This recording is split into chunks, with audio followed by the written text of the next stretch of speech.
Hey, welcome to The Explainer. Today we're jumping into a really incredible book by Hans Rosling called Factfulness, 10 Reasons We're Wrong About the World and Why Things Are Better Than You Think. Seriously, this is one of those books that might just change the way you see, well, pretty much everything. All right, let's start with a little quiz, just like Rosling does in the book. Here's the question. In all low-income countries today, what percentage of girls finish primary school? Do you think it's A, 20%, B, 40%, or C, 60%? Go ahead, take a second and lock in your answer. Okay, you ready? The correct answer is actually C, 60%. Now, if you picked A or B, don't feel bad at all. You are in very, very good company. Rosling found that most people get questions like this totally wrong. In fact, they do worse than if they just guessed randomly. I mean, think about that for a second. And that right there brings us to the core problem the book is trying to solve. Our understanding of the world is often systematically, and I mean dramatically, wrong. And we're not just talking about regular folks. This applies to everyone, even the experts.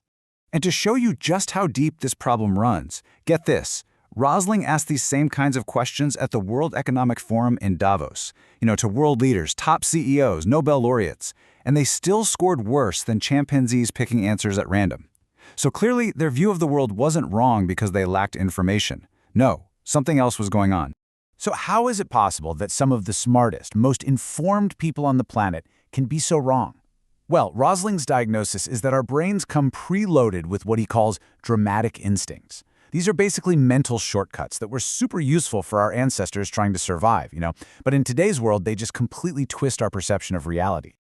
Okay, let's zoom in on one of the most powerful of these instincts, the gap instinct.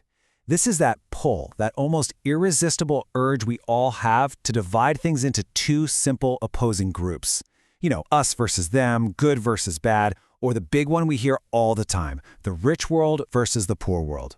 This instinct paints a really simple picture in our heads, right? Of two completely separate groups of people with this huge, uncrossable gap in the middle.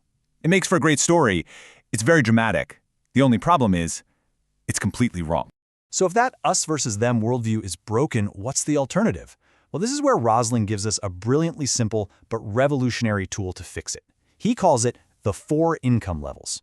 See, instead of thinking about the world in just 2 buckets, rich and poor, Rosling says we need to see it as a continuum across 4 basic income levels. And when you look at it this way, as you can see from the chart in his book, something amazing becomes clear.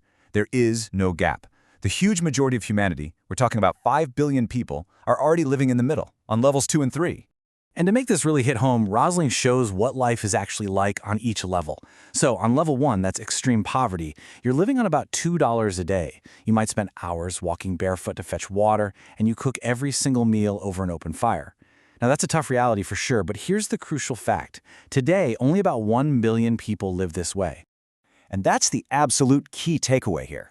That old mental picture of a developing world versus a developed world, it's completely out of date. The so-called gap is an illusion. Most people have already climbed out of extreme poverty and are living in the middle. Now, this whole 4-level framework is just one part of a much bigger idea. It's all part of a practice that Rosling named Factfulness. So, what exactly is Factfulness? Well, it's not just about memorizing facts. It's about building a whole new mental habit. It's the discipline of recognizing when our dramatic instincts are trying to take over, and then training ourselves to take a step back, question our gut feelings, and actually look at the data. The gap instinct is just one of 10 of these tricky instincts that the book breaks down. For instance, there's the fear instinct, the one that makes us pay way more attention to scary headlines than to slow, steady progress. Or the straight line instinct, which is our faulty assumption that things will just keep going in a straight line forever. And for every single one, the book gives us practical rules of thumb to control them and see things more clearly. Okay, so why go through all this trouble to change how we think? Rosling argues that developing a fact-based worldview isn't just about being more accurate. It's actually fundamentally better for our own mental health. He tells this beautiful story about the day his family got their very first washing machine. For his mother, who had spent so many hours of her life washing laundry by hand, it was a life-changing miracle. As he puts it, in went the laundry, and out came books. She finally had the time to take him to the library. And that's such a perfect, small-scale example of what progress really is. It's not just about money. It's about time, it's about knowledge, and it's about opportunity. And this leads to what might be the most profound idea in the entire book: data as therapy.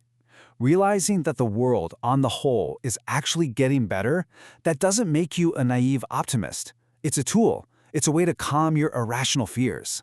It lets you stop panicking about the wrong things so you can focus your energy on the real problems that still need solving. Ultimately, this is the real promise of factfulness. It lets you trade in a worldview that's constantly dramatic, stressful, and negative, for one that's calmer, more constructive, and just deeply hopeful, because it's actually based on reality. And that brings us to the powerful question that the book leaves us with. It's really a challenge to all of us, to question our instincts, to go find the facts, and to build a worldview that actually reflects the world as it is. So let me ask you, what if things really are better than you think?